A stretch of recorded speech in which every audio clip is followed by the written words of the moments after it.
Chào tất cả các bạn nha. Thì giấc này là cái khoảng là 8 giờ mấy rồi. Thì tiệm mới về con máy nha các bạn.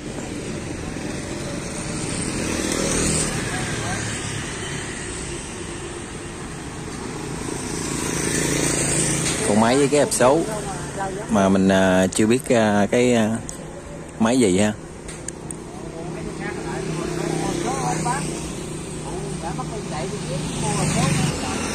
Thì cái hộp số là 135i các bạn. Còn cái máy là cái Hino là bê tông là một tắc 24.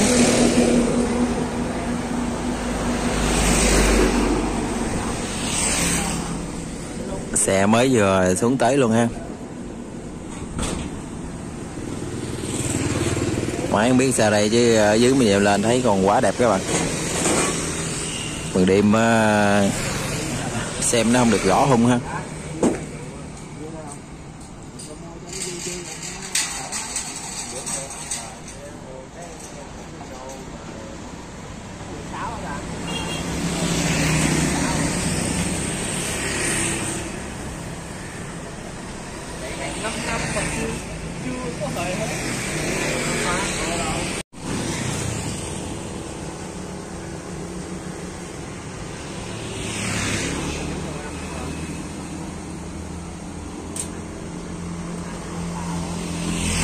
Mở dây chuẩn bị đưa xuống nha các bạn.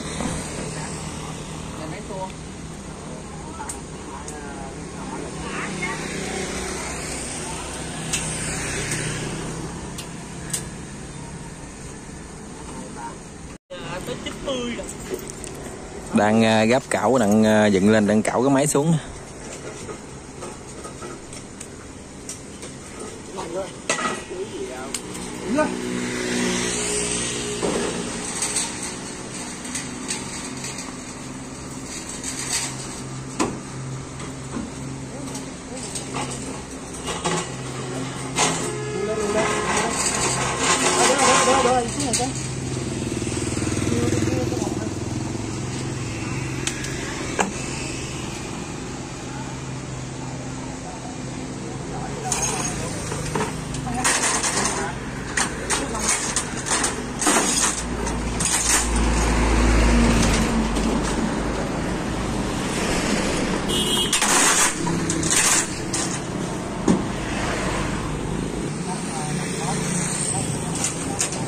Con Hino là bên trong là một tắc 24 nha các bạn.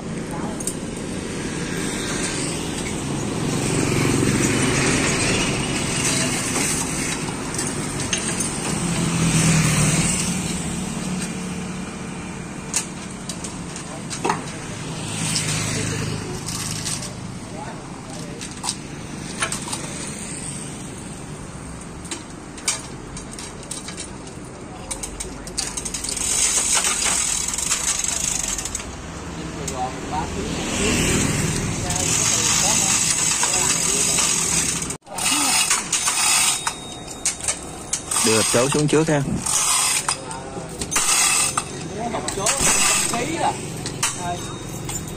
Đưa rồi.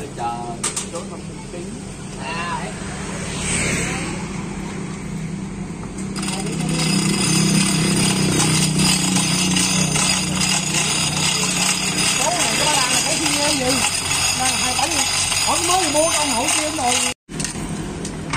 Chán xi măng cho láng chút. Quay cái đầu lại.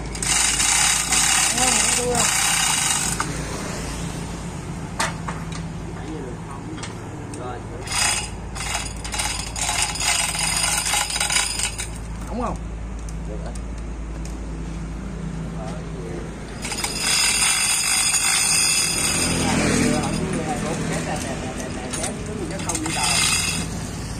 Cái này cái là cái gì?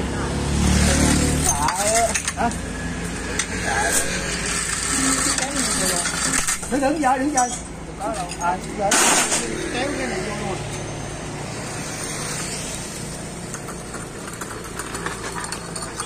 Rồi hộp số xuống rồi thì bắt đầu đẩy vô á. Cây gì á? Thấy này bắt dán gì vậy?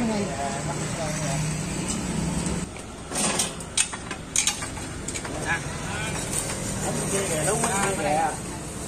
Đúng mấy bên kia hả, mấy bên đây không?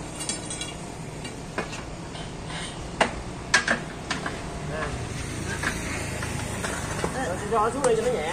Bên đây nè, bên đây nửa bánh này kìa. Cho xuống đi cho nó nhẹ.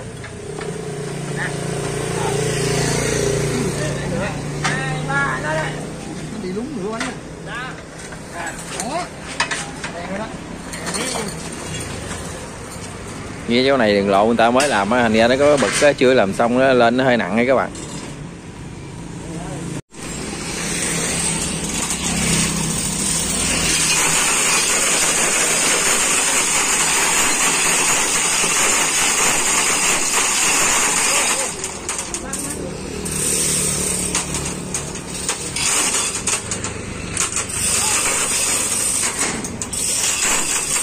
Đẹp số sẽ gọi đầu tới cái máy các bạn.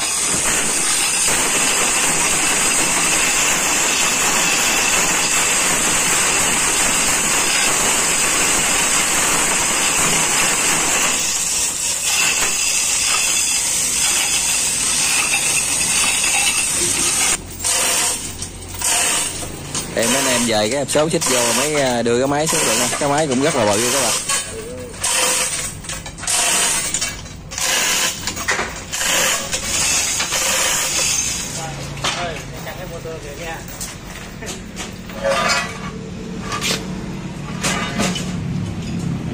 Rồi hạ xuống.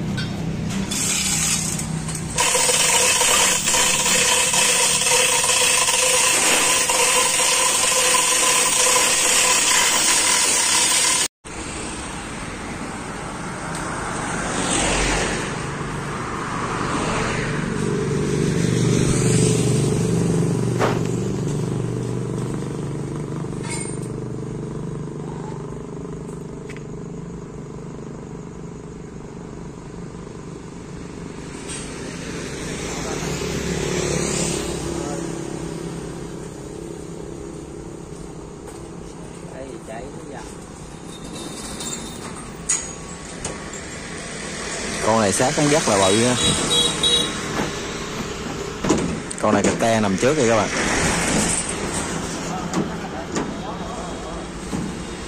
Đây thì nhóng máy lên rồi bắt đầu đẩy cái xe tới, đặng đưa cái máy xuống, đút cái máy vô.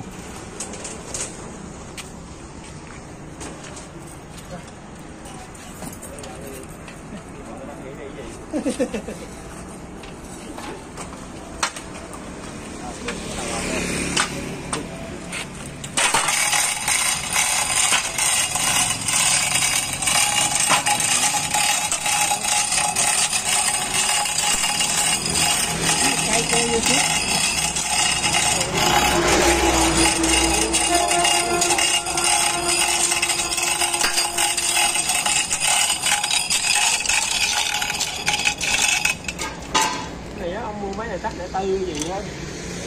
Hả? Tắt 25, 24. Cái là mò. Cái là gì? Cái gì dịch đó. Chú nó kìa vậy. Kéo lên cái là đưa kim vào cái này. Để nó đụng vô cắt te vô. Ở dưới nãy có hai cái ốc bự dưới cái gì cắn hay gì đó.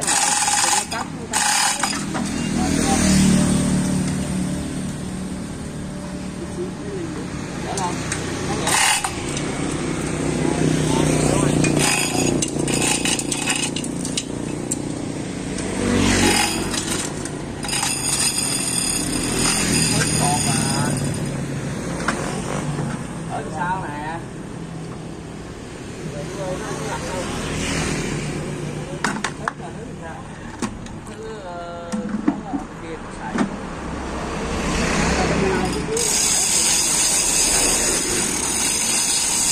Đâu?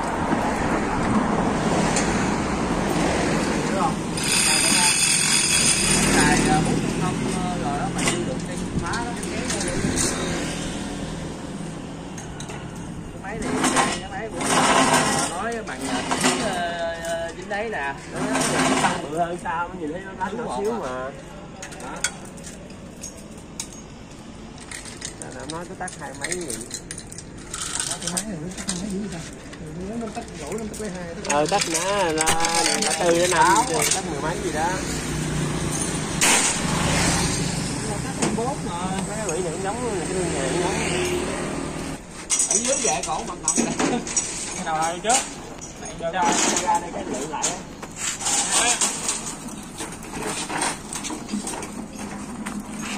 Về lại cái.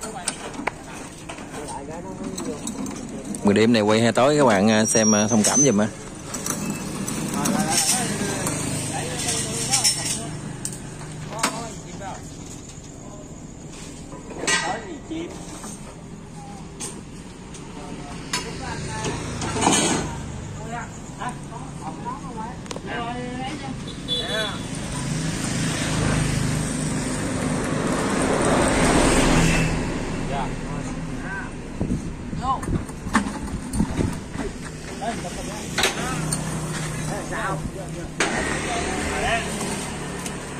Sao kìa, kéo về lại.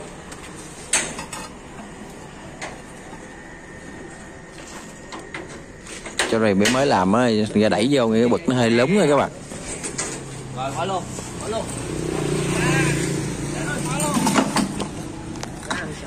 Vô. Vô, lấy cây bắn. Lấy cây sắt đó ra kìa, đây đẩy dưới kìa.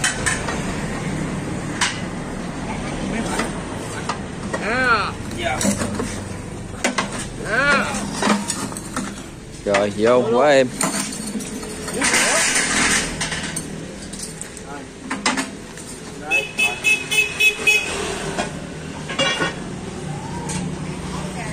Cài được không? Được. Mấy này bò nó mau, mấy kia chạy bò. Tôi cũng một mình nghe nó nói bền tôi mua thấy nó xài nó chưa đủ cây chìa khóa nữa. Con cái bánh chơi là nó lại khác rồi chứ mấy sợ mấy cái tâm tự lên chanh phụng tay phụng tay.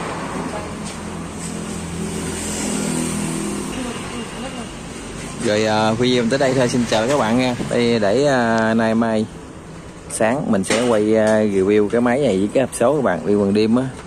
Mình giờ mình thấy không có gõ, giờ mình quay đi các bạn quay xem cũng không có gõ cho máy nữa, nó thiếu ánh sáng đó các bạn. Đây mình chỉ thấy là cái máy là chữ M100 thôi, Hino M100 đó các bạn. Rồi chào tất cả các bạn ha, đừng quên đăng ký để theo dõi con máy này, sáng mình sẽ review cho các bạn xem ha. Rồi chào tất cả các bạn.